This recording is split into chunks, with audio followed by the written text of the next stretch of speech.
이재명 대표 위증교사 1심 재판 선고가 있었습니다. 거기에 무죄가 나면서 국민의힘은 또 한 번 당혹스러운 모습을 보여주고 있습니다. 한동훈 대표는 수긍하기는 어렵지만 존중한다, 이런 입장을 밝혔습니다. 민주당은 징역형 유죄 판결도 존중하길 바란다, 짧은 입장도 덧붙이긴 했었는데 여당 의원들은 항소심 지켜봐야 된다는 입장입니다. 듣고 오겠습니다. 빨리 항소심에서 바로 잡아야지. 예. 이거 진짜 큰일 납니다. 이렇게 위증을 시키고 변론 요지서를 보여주고 뭐라고 말 한마디 할 수 있는 사람들은 일반 국민은 없어요. 예. 맞아요. 돈 있는 사람, 권력 있는 사람은 이거 가능한 거예요. 그렇죠. 받는 사람이 사람이 알아서 알아서 기는 겁니다. 돈 있는 사람하고 권력 있는 사람한테만 유리한 재판 구도를 깔아준다?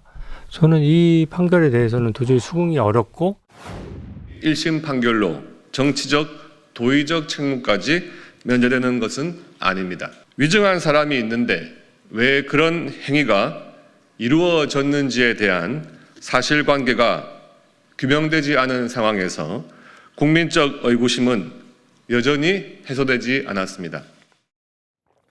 자, 검찰은 항소에 나섰습니다. 바로 선고 직후에 어제 오후에 항소하겠다라고 입장을 밝혔는데 2심에서 어떤 부분 좀 보강해야 될 것 같습니다. 김경림 의원님. 글쎄요. 어떻게 보면 네. 어제 판결 내용이 재밌잖아요. 보면 이런 증언을 해달라고 변론 요지서와 우리의 입장은 이렇다라고 하는 것을 보냈다라는 것도 지금 재판부에서 인정이 됐잖아요. 네.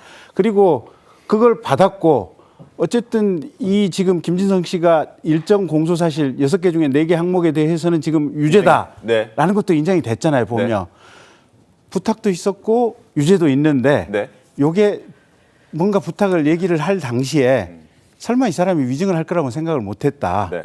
그리고 그런 거에 대한 기대 가능성이 없었다. 지금 이런 얘기잖아요. 맞습니다. 근데 저는 글쎄 그게 얼마만큼 상식적일까라는 생각이 들고 네.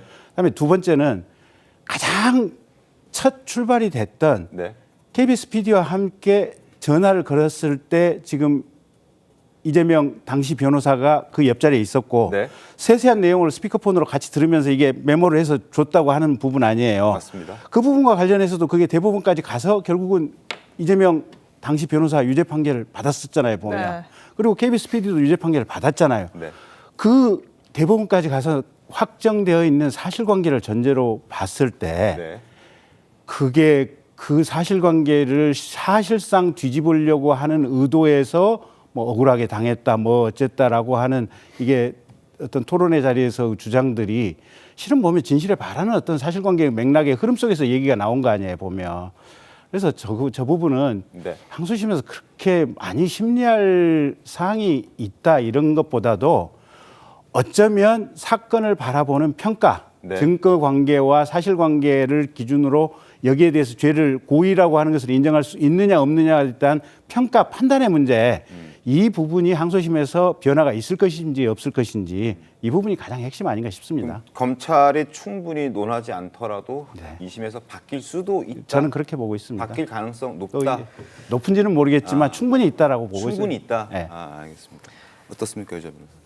저는 뭐 전에도 말씀드렸지만 이번 판결 되게 합리적이라고 생각을 하는 게 위증이라고 하는 것은 위증을 교사했다라고 하는 것은 거짓말을 하라고 내 재판에서 거짓말을 해줘. 그 거짓말의 내용이 뭐냐면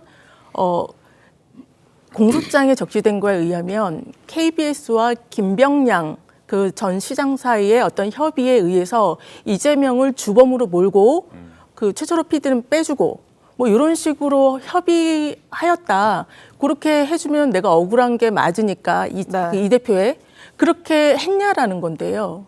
녹취록을 들어보면 김병량 그 전 시장과 김진성 KBS 사이에 그런 협의가 있었다라고 진술해줘라는 구체적인 그런 교사가 전혀 없어요. 그리고 지금 변론 요지서랑 뭐 이런 거를 줬다라고 말씀을 드리는데요. 이 사건 고소 대리한 사람이 김진성 씨예요.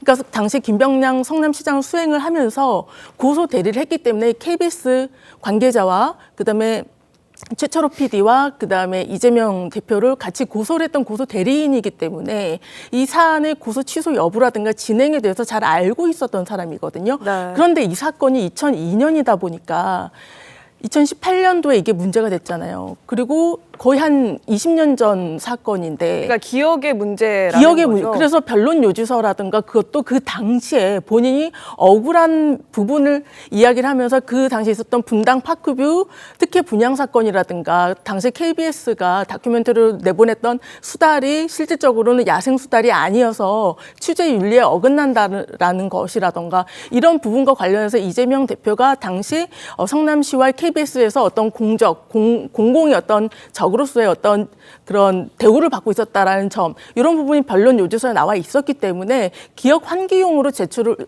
보내준 것이고요. 근데 뭐 다 떠나서 위증을 이제 본인이 김진성 씨가 내가 위증한 게 맞다라고 자백을 했잖아요. 그리고 그게 이제 이재명 대표의 요청에 의해서 위증을 한 것이라고 얘기했다는 걸 재판부가 또 인정하기도 했고요.